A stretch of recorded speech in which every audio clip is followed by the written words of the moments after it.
Hello, and welcome to the NFL SDL. I'm Leah Palazzo, and I'm the GA for Student Programming here in Recreation and Wellness. I'm the one that always sends you so many emails.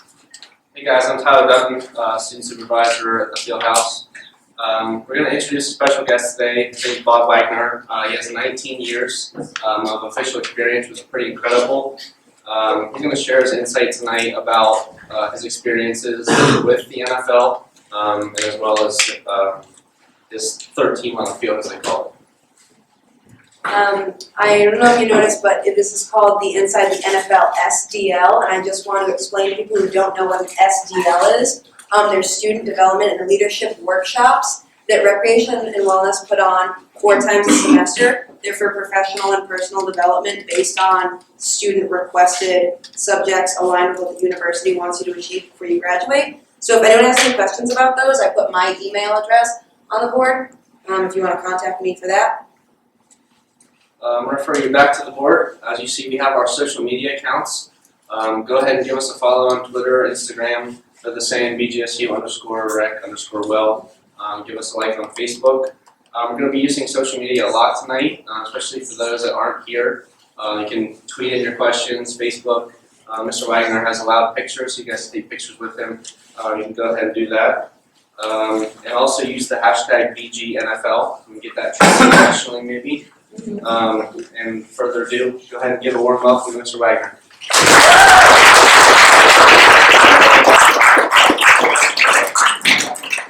I gotta tell you, I get a lot of ovations. I don't get many in my application. In fact, we don't get any.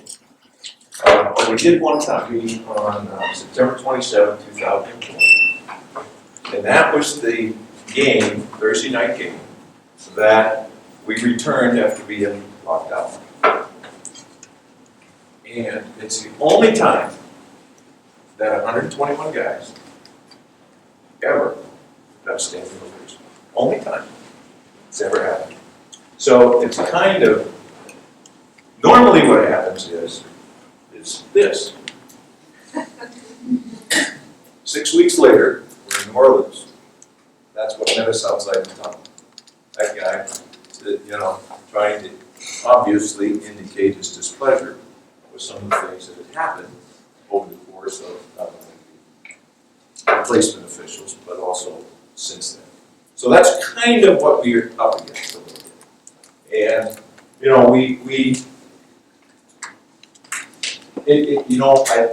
I'm sure many of you have played sports. Many of you have been part of teams. Many of you understand the camaraderie that you build with the teams that you're on. Football, basketball, lacrosse, soccer, it doesn't matter what it is. And you build a distinct camaraderie with the organization and the teammates that you're in. Well, we're no different than that. Okay? So we are the same, and I always look at us as the third team on the field. You saw the video. Tremendous athletes. Just outstanding athletes. They do things that are unimaginable. But somebody's got to control the athlete. Somebody has to be the person who keeps, quote, order. And that's our job. Our job is to keep order. And, fortunately, 99% of them are pretty good. There's that 1%, as you can imagine, that aren't. You've probably seen many of those. So, that's what we do, okay? But over the years, and I'll tell you a little bit about my career and how it transpired, where I started, how it went, and how it's changed to the point where it is today, and why the microscope. My starting point was in Hopewell Loudon High School. Some of you might be there, it's not far from here. Bascom, Ohio. My first game was in September 1975. It was on that field. I can remember, I don't remember much of the game, but I remember one play. And, to this day, I always remember where I started.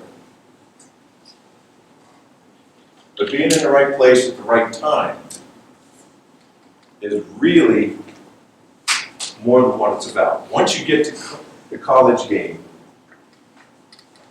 and when I started, it was 75, and I got here in 1993, or 94, this was the Michigan Notre Dame game.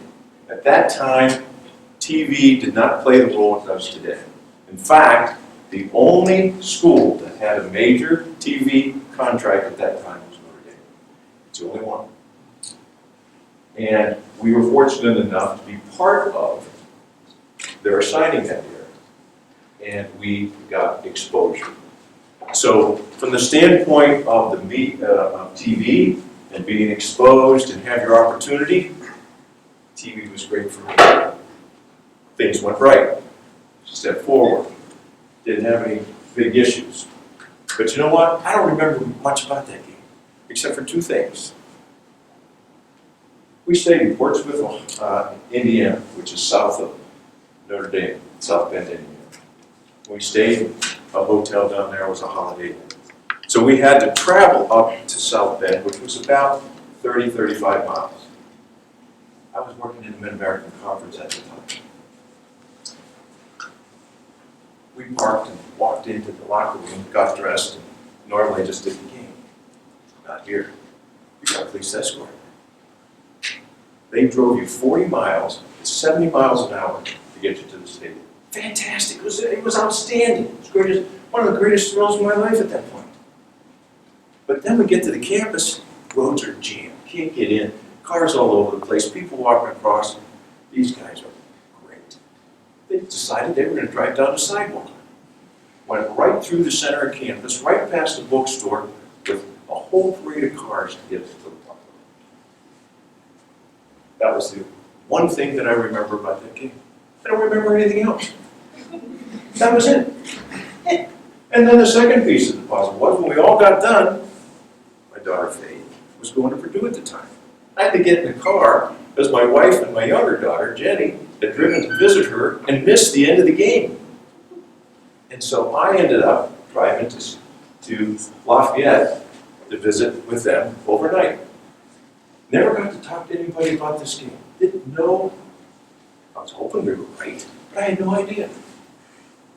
I didn't know until a week later that this was one of the greatest football games up to that point between these two schools. Didn't have a clue. And I was fortunate enough to be part of that.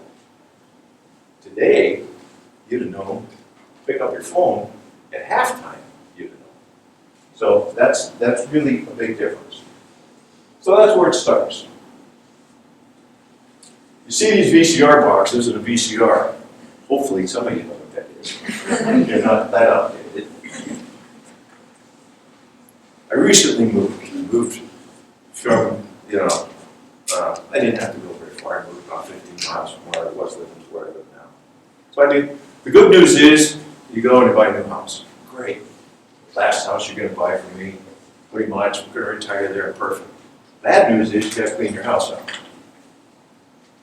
So I go and clean my house out.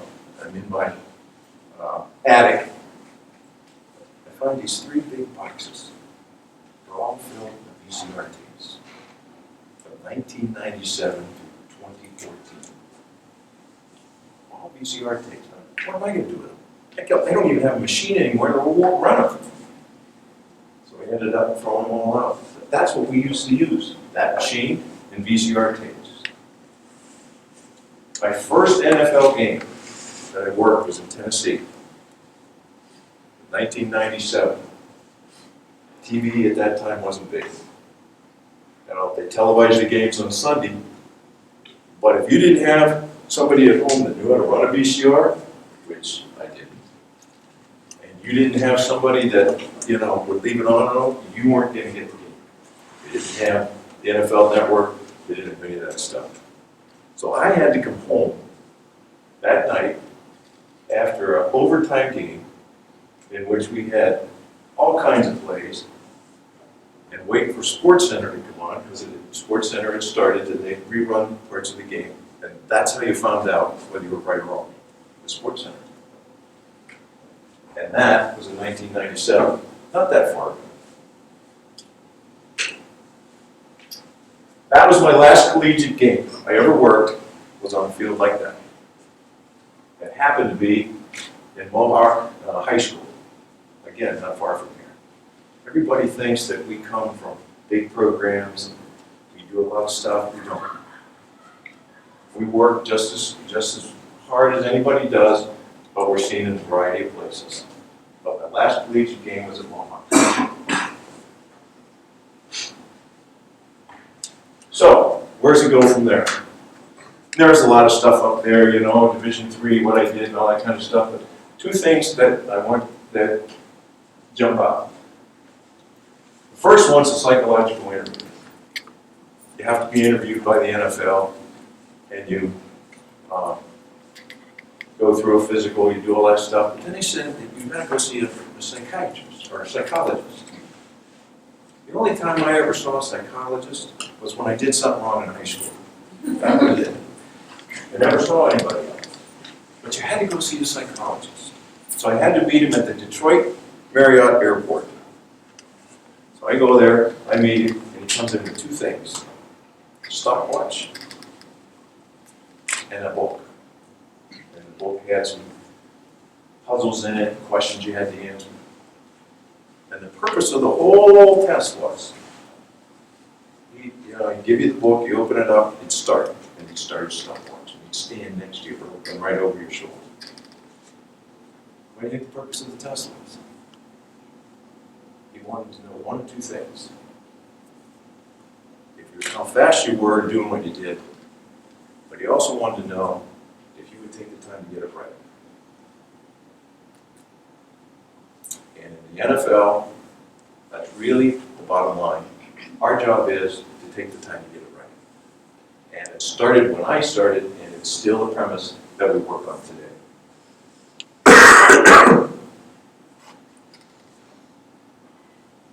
The other thing is the physical assessment. And all of you are going to go through things in life that are going to be probably turning points in your life, maybe your career, maybe your family. My first one came in 2001. I was in the league for a couple of years. I just turned 50 years old. November, Thanksgiving weekend, we'd done a Thursday night game. I had moved my mother that weekend. She moved from Pennsylvania to Michigan. I didn't feel so good that weekend. Something wasn't right. So I started getting some unusual pains and so forth. Ended up going to the hospital. Independent heart attack. Mild, very mild heart attack. But I ended up getting a couple stents. And that was 2001. So I knew at that point that I had to make a decision. My decision was, do I continue with what I want to do with my application, or do I, go another route? I had a family. I was working at the time as a probation officer. I had other considerations. And at that point, I had to decide. My decision was that I was going to work and get the job done. And one thing that stuck to me, as you can imagine, when I was in high school, there's a lot of kids that are smarter than you. A lot of people that are stronger than you. There's a lot of people that are faster than you. But there's one thing that they can't control, and that's they can't work as hard as you. And that was my philosophy. I was going to work as hard as I could to be the best I could to come back and make a run at it. Unfortunately, it turned out to work out for me. What do we go up against in the NFL? These coaches were absolutely fantastic. Before the game. They'll talk to you, Rex Ryan, New York Jets. Laughing, happy, go lucky, Del Rio, Pat, John Harbaugh. Oh, they, talk to you, how's the family, everything's good, we should work on rule changes, that kind of thing. Absolutely fantastic. Okay, one little story I'll tell you about these guys. We walk into the locker room in Baltimore, and it was a couple years ago. First game of the year, first regular season game. We go up and say, Coach, do you have anything special? He says, no. He said, but I want to talk to you about one of the other team's players. Okay. My line mate at the time, Gary Arthur. Gary stands about 6'4", thinnish. He's from Findlay, Ohio. We're standing there talking to Coach. He says, this guy's a dirty player. He says, you got to keep an eye on him. I said, no problem, Coach. No, he says, I'm telling you, he's really a dirty player. I said, okay. I said, we can handle it. He said, let me show you what he does. So he gets kind of animated, and he starts swinging his arms, and he hits Gary right in the family jewels. Gary doubles over. I mean, he swung and he hit, and he's doubled over now. And I thought, oh, this is not good. So I said, Coach, he says, I'm sorry, you'll be all right, everything's good. You know, Gary stands up and he's trying to say like nothing's happened and so forth. So we limped back to the locker room. And my referee, Gene Stewart, I said, Gene, I says, let's keep Gary in the locker room. I said, we gotta teach him. We gotta let the coach know that, he may have a problem. So Gary stayed in the locker room. We went out. I walked with Gene. I said, Coach, we have a problem. He said, what's the problem? I said, well, according to my guys, Gene's talking to him, he says, you hurt one of my guys and he can't work. He says, he's done. We're going 6 guys. He says, you gotta be kidding. He says, we gotta call the doctor. Get the medical staff. He says, this is not good. He says, I didn't mean to do it. They're going to find he's going through about 30 seconds of everything. Gary happened to work his way up and standing on the other side. And he just waited till he sits down. Okay. Yeah. And he says, oh, thank God. He says, so Gary goes back over in second half. And John says, how you doing, Gary? He says, well, I'll be all right, but you stay away from me. He says, because you're dangerous. So, Gary survived that one. A couple others he didn't, but that one he did. So these guys are pretty good before the game. Then we get to this. Oops. Go back. Then we get to this. These guys are animated. They get carried away. There's a lot of things that they'll say to you. There's a lot of things that you pretty much have to take with a grain of salt for the most part, which we do. But the one thing that you have, there's a couple of things, but the one thing you have to learn to do is going to be in any job you have in life, is you got to be able to communicate. And you got to be able to communicate in a tone of voice that maintains composure. Because once you lose your composure or go to their level, all is lost. These guys are very professional. They only expect one thing. They want to know what's going on and what they next play they need to call because of it. And as long as you can do that and communicate, you're going to be fine. Where we get ourselves in trouble, whether it's at the high school level, the college level, the pro level, is we do a poor job of communicating. Been there, done that, understand it.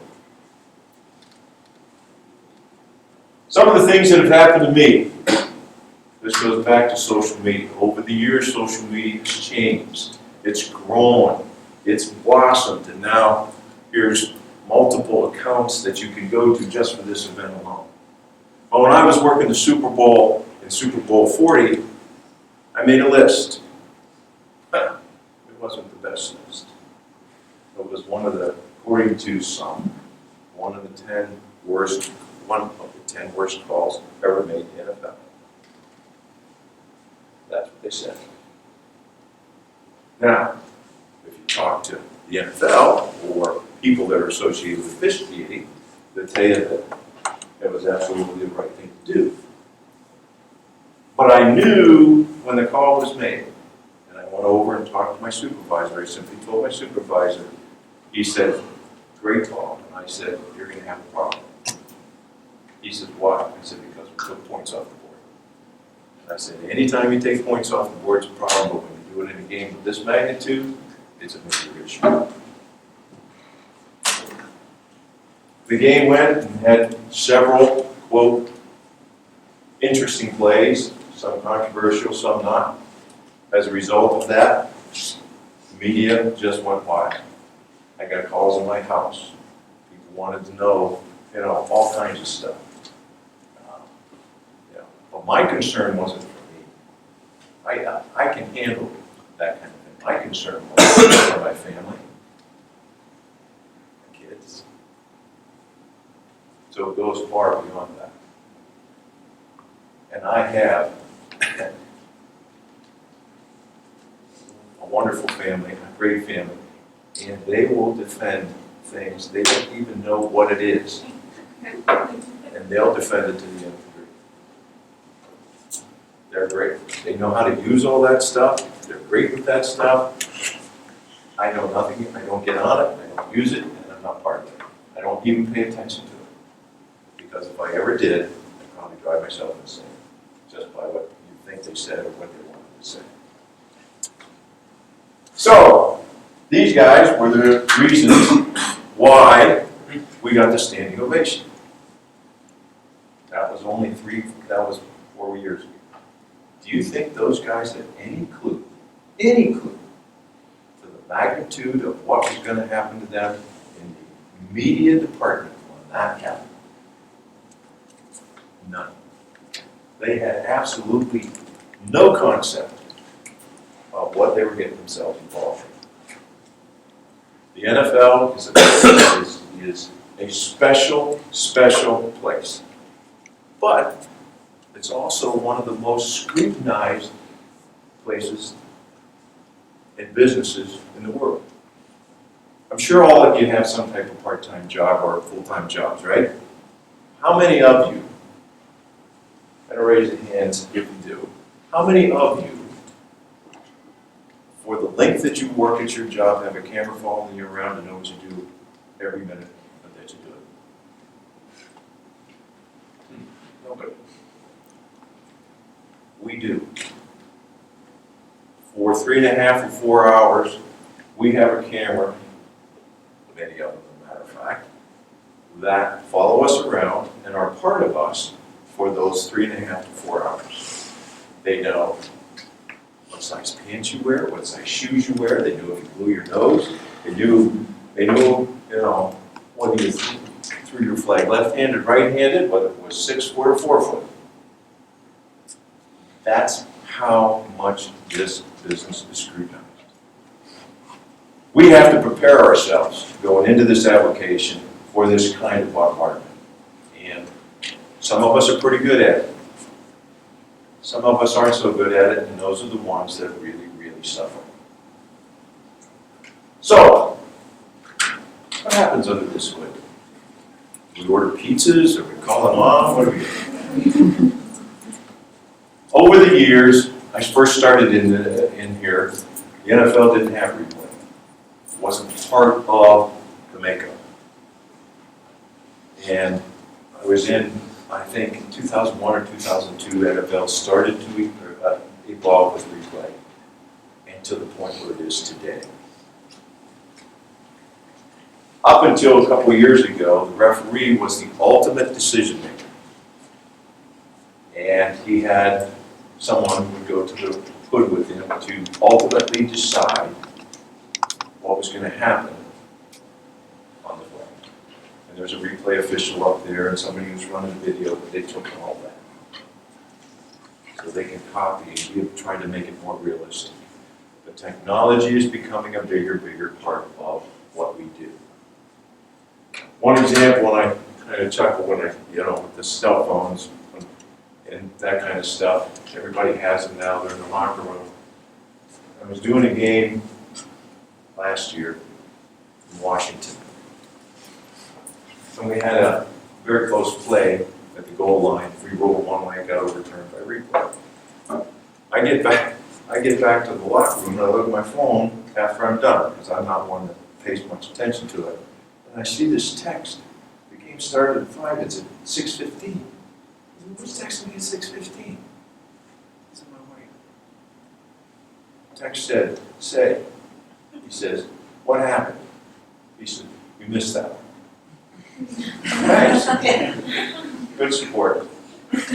So it has a big influence on what we do.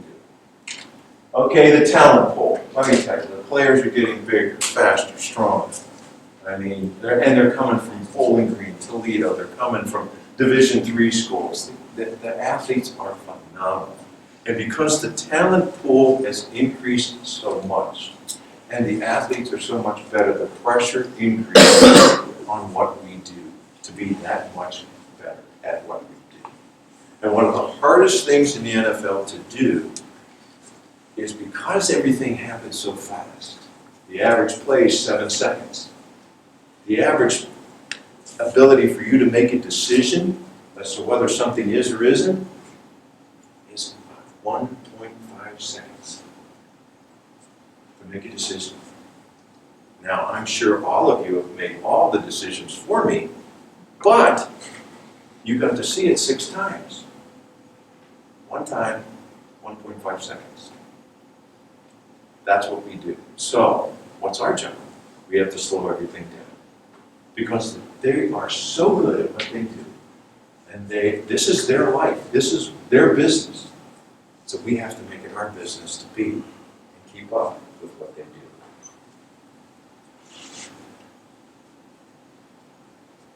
Here's the immediate impact on what technology really has done. That's the first Super Bowl.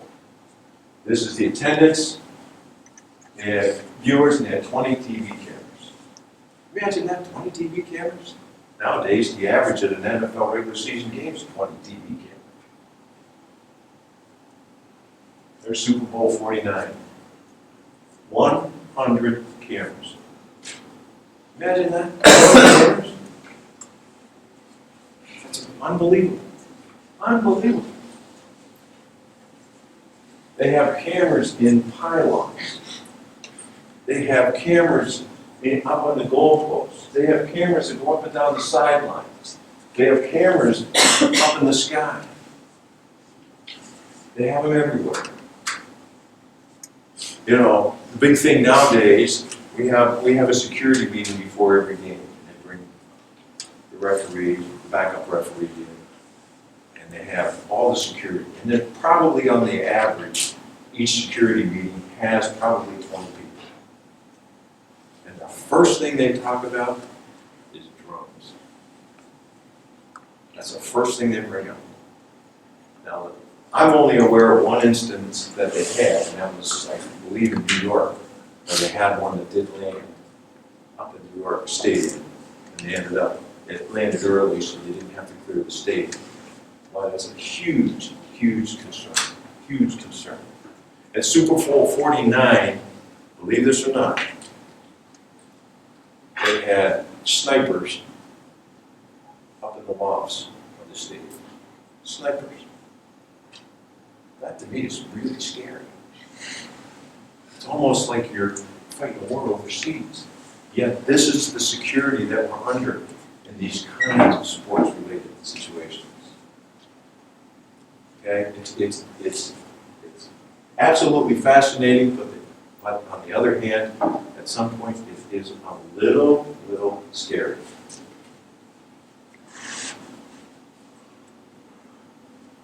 Oops. Fascinating. I had the utmost privilege to do this. I was fortunate. I had a great experience. I had been to Arizona 3 times in the month of February. Well, 3 times up to the month of February. I went there for a couple of bowl games, and then I came back to the Super Bowl. Every time I went, it rained. So they weren't fond of me continuing to come back. But here, the one thing that I always cherish about Super Bowls is we get to take our families. We got to take our kids, husbands. It was great. Okay? And when you get to a Super Bowl, you want to do your best, but it's really not for you. It's really for them. Because those are the people that spend all the time supporting you. So for me, and I know for everybody I worked with, that was our motivating factor. And it turned out to be a very exciting game, a very good game, and up to this point, even with this last Super Bowl, it's still the #1 watched Super Bowl in history. There's the ultimate goal. There isn't an official in the country that doesn't want to work in the NFL. Ask every one of them. But I can think of one that never had aspirations to go to the NFL. That was me. That wasn't my goal. My goal was to work in the Big Ten. My goal was to work at Penn State, Michigan, Ohio State. Those were my goals. Never made it. Never made it. It wasn't because I wasn't good enough. I just kind of left and hopped over that spot, which was okay with me, because I got an opportunity to do these kinds of things. And I got an opportunity to be a family. So it's important. Whatever you do, whatever you pursue, make sure that they all know what you're doing along the way and you make them part of it. Because you can't do it without them. Guarantee you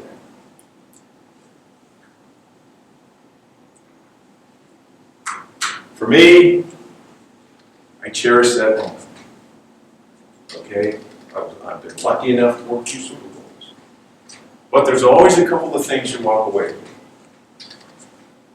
In 2007, I had an opportunity to go to NFL Europe. And I spent time over there. I had a chance to go back, and at that time they had a World Bowl, which was similar to the Super Bowl, which never reached the impact. But the thing I remember most, I don't remember much about that game either, but I can tell you, some of you might have heard of Rheinstein Air Force Base. And it's in Langenstow, if I pronounced that right, Germany. And before we went to the game, we were kind of looked at, quote, celebrities. I have no idea why, because we couldn't sing, we couldn't dance, and we couldn't play a musical instrument. But we were.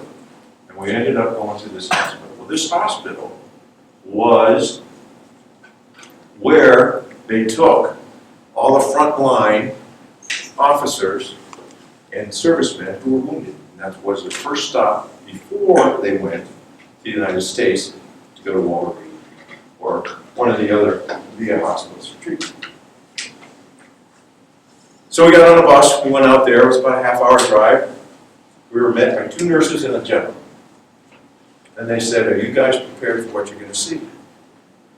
And I said, "Hope so." He said, "Well, I'm just warning you." I said, "Okay." There was a couple of us there. We were good. So we walked into the first room, and there was a soldier in lying in bed, and he actually had his parents with him. They had flown over, the service had flown him over to be with him. And, we talked with him a little bit, gave him, a ball and so forth. He was very appreciative. He was, a Dallas Cowboy fan. He was very appreciative of that. We moved on to the next room. We walked in the next room. There were 3 soldiers. One of them to my left. We walked in. 2 of them stood up. The third one tried.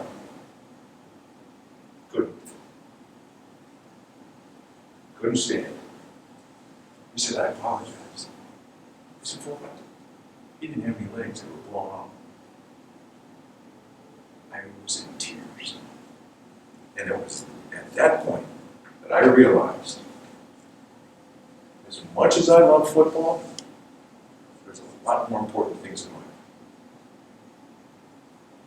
And the NFL taught me a valuable lesson that day.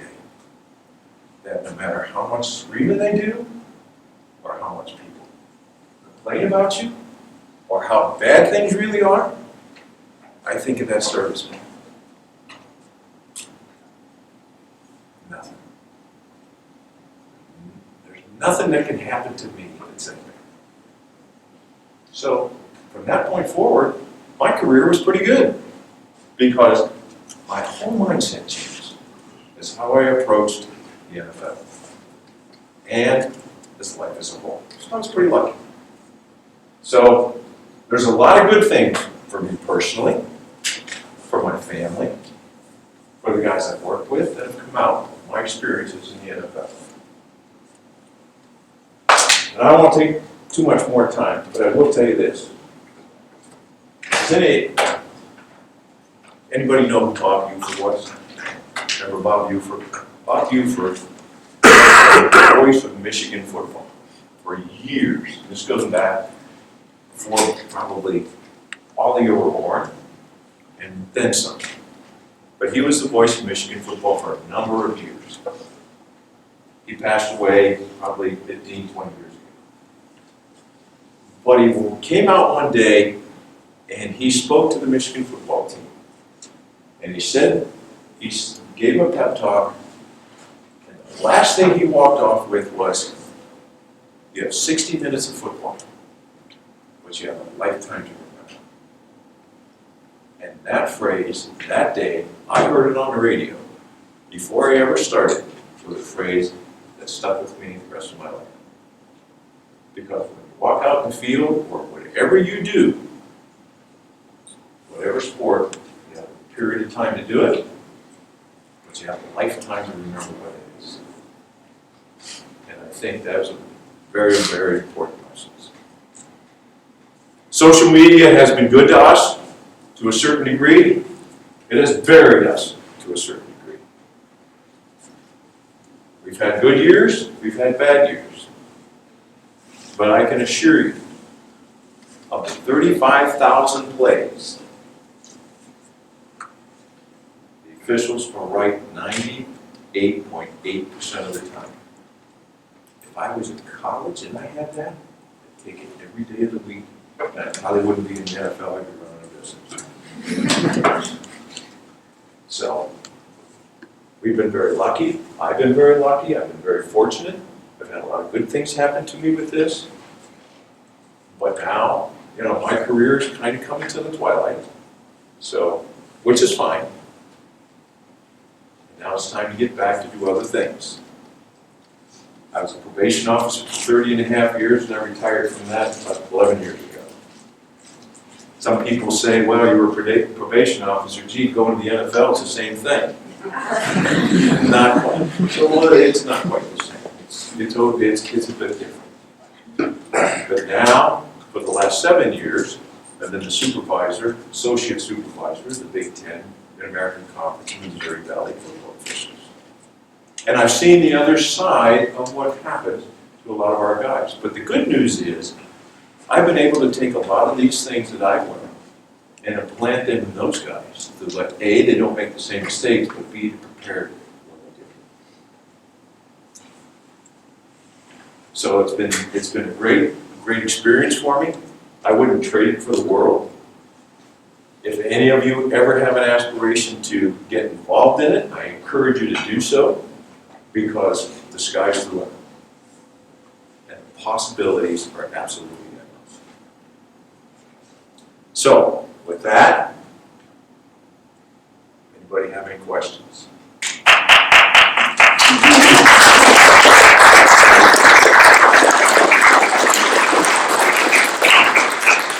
Yes, sir. I noticed on one of your slides that, I think the one right before this, it had a ring underneath one of the referee uniforms. I noticed on the right hand you had a ring. Do you get a Super Bowl ring for officiating? We do. We do get a Super Bowl ring. I've been lucky enough to get 2.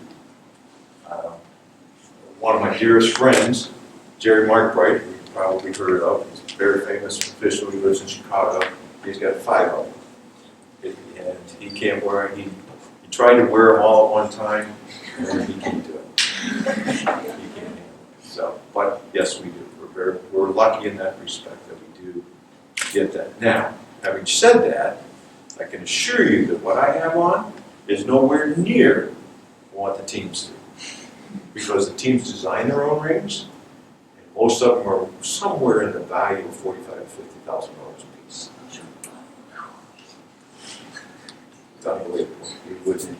I mean, well, you and I probably couldn't wear it, but you've got to remember that who is wearing it, their hands are about 3 times the size of mine, and their fingers are probably twice the size, so they can handle wearing something that looks, to us, would be rather gaudy and probably once. Very true. Yes, sir? What was your favorite moment then when you were officiating? My favorite moment? On field, seeing. Well, that's a good question.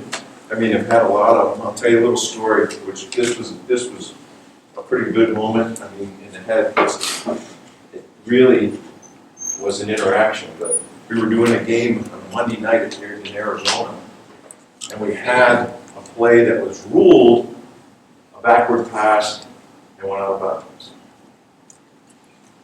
And it probably involved the team losing 15 yards or something like that. So they challenged. So we go over to the booth, and I'm talking with my referee, and I said, you know, if this is a forward pass, this is intentional grounding. And he said, well, we can't do that. I said, no, you don't have the guts to do it. I said, this is Monday Night Football, you're on national TV, you could make a name for yourself. So he gets under the hood, sure enough, it's a forward pass. Now we're talking intentional grounding. He comes out and he says, yeah, it's a forward pass. I said, okay. I said, you got to announce and throw a flag. He says, I'm not going to do it. I said, you don't have the guts to do it. We spent 5 minutes. Now you're only supposed to spend a minute and a half bickering between the two of us, deciding whether or not he was going to, and I knew he wasn't going to do it. I knew damn well he wasn't going to do it. But I just kept egging him on, and he kept fighting back, and it just lasted for 5 minutes. One of my closest friends, and that was just something that was a bond for us, and it's a story that we tell all the time. And he said, well, they changed the rule now where you can do it, but you couldn't do it then. I said, Monday night, this is perfect. He says, you can make a name for yourself. And he was up and coming at that time, you know, at hockey, this big guy. He was already there, he was trying to catch him. He said, this is how to do it. And I tell him that name, which he's probably good at. And that was the, you know, those are the kind of things that you remember. Plays, you know, what do we remember? Do we remember the good ones? Probably not. Do we remember the bad ones? Probably so. I could probably tell you every downgrade, everything I did wrong. I could probably couldn't tell you half of it.